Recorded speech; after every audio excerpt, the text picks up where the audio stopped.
Assalamualaikum warahmatullahi wabarakatuh.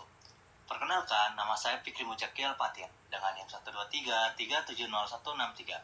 Saya berasal dari kelas RD. Di sini saya akan menjelaskan tentang siklus air.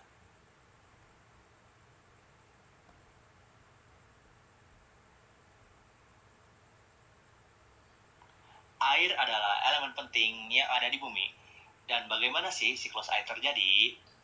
Siklus air adalah proses alami yang menggambarkan pergerakan air secara terus-menerus dari permukaan bumi ke atmosfer dan kembali lagi melalui berbagai tahapan seperti penguapan, pembentukan awan, dan turunnya hujan.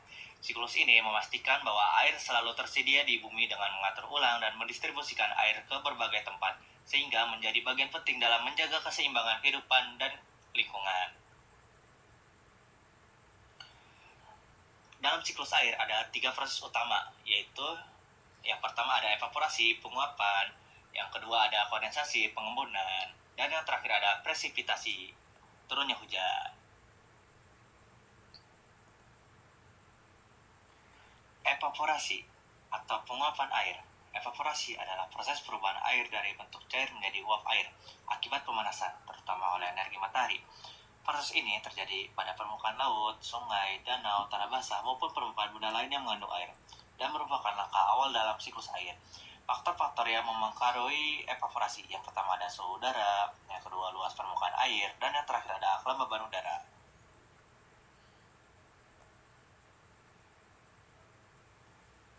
Transpirasi. Transpirasi adalah proses keluarnya uap air dari tumbuhan melalui stomata. Proses ini terjadi ketika air yang diserap akar naik ke daun. Kemudian sebagian dilepaskan ke udara sebagai uap air. Transpirasi membantu tumbuhan mengatur suhu, menjaga aliran nutrisi, dan berperan dalam siklus air karena menambah jumlah uap air di atmosfer. Kondensasi atau pengembunan. Kondensasi adalah proses penguapan uap air menjadi titik-titik air ketika uap tersebut mengalami penurunan suhu di atmosfer. Ketika uap air hasil evaporasi atau transpirasi naik ke lapisan udara yang lebih tinggi, suhu udara di sana cenderung lebih dingin. Pendinginan ini membuat uap air kehilangan energi dan berubah menjadi bentuk cair berupa butiran air kecil. Butiran inilah yang kemudian berkumpul dan membentuk awan, kabut, dan embun. Presipitasi adalah proses turunnya air dari atmosfer ke permukaan bumi setelah awan menjadi jenuh dan tidak mampu menampung lebih banyak butiran air atau kristal es. Proses ini terjadi ketika uap air yang telah mengalami kondensasi berkumpul dan dalam jumlah besar, kemudian tertarik oleh gravitasi sehingga jatuh ke bumi. Bentuk presipitasi, yang pertama ada hujan, yang kedua ada salju, yang ketiga ada hujan es, yang keempat ada gerimis. Infiltrasi atau peresapan ke dalam tanah. Infiltrasi adalah proses ketika air hujan atau air dari permukaan tanah meresap masuk ke dalam lapisan tanah melalui celah dan pori-porinya. Proses ini terjadi karena gaya gravitasi yang menarik air ke bawah sehingga kemampuan tanah dalam menyerap air. Kecepatan infiltrasi dipengaruhi oleh beberapa faktor seperti jenis dan tekstur tanah, kondisi kelembaban tanah, tutupan vegetasi, kemiringan permukaan, serta intensitas hujan.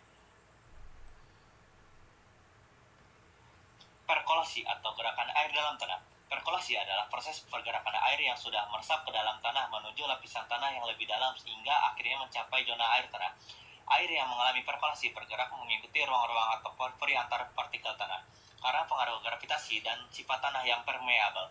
Proses ini penting untuk menjaga ketersediaan air tanah, mengisi aquifer, serta mendukung sumber air bagi sumur dan mata air. Dan yang terakhir yaitu runoff. Runoff adalah aliran air yang bergerak di permukaan tanah ketika hujan turun atau ketika air tidak dapat meresap ke dalam air. Air ini mengalir menuju selokan, sungai, danau, atau akhirnya ke laut. Runoff biasanya terjadi ketika tanah jenuh air, permukaan tanah kedap air, atau curah hujan sangat tinggi. Proses ini penting dalam siklus air, tapi jika berlebihan dapat menyebabkan banjir dan erosi tanah. Faktor-faktor penyebab runoff tinggi. Yang pertama itu permukaan tidak berpori, yang diakibatkan oleh aspal atau beton. Yang kedua itu curah hujan tinggi, dan yang terakhir adalah tanah padat.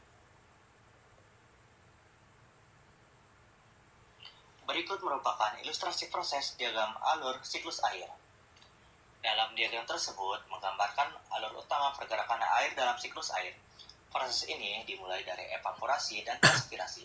yaitu penguapan air dari permukaan laut maupun tumbuhan. Uap air kemudian mengalami kondensasi dan membentuk awan. Ketika awan jenuh, terjadi presipitasi berupa hujan. Air hujan yang jatuh ke permukaan bumi dapat mengalir sebagai runoff atau meresap ke dalam tanah melalui infiltrasi.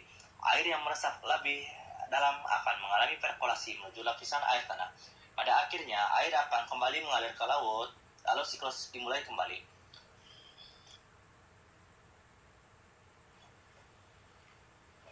Berikut merupakan dampak kegiatan manusia yang dapat memengaruhi siklus air.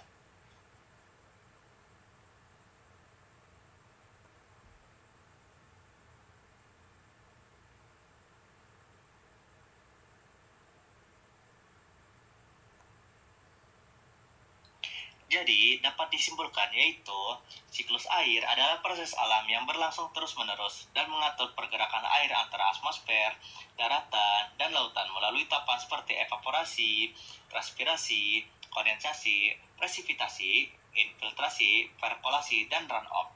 Proses ini juga menjaga ketersediaan air tawar, membantu mengatur suhu dan iklim bumi, serta mendukung keberlangsungan ekosistem dan kehidupan makhluk hidup. Siklus air juga berfungsi mendistribusikan air ke berbagai wilayah, sehingga cadangan air tanah dan permukaan tetap terisi.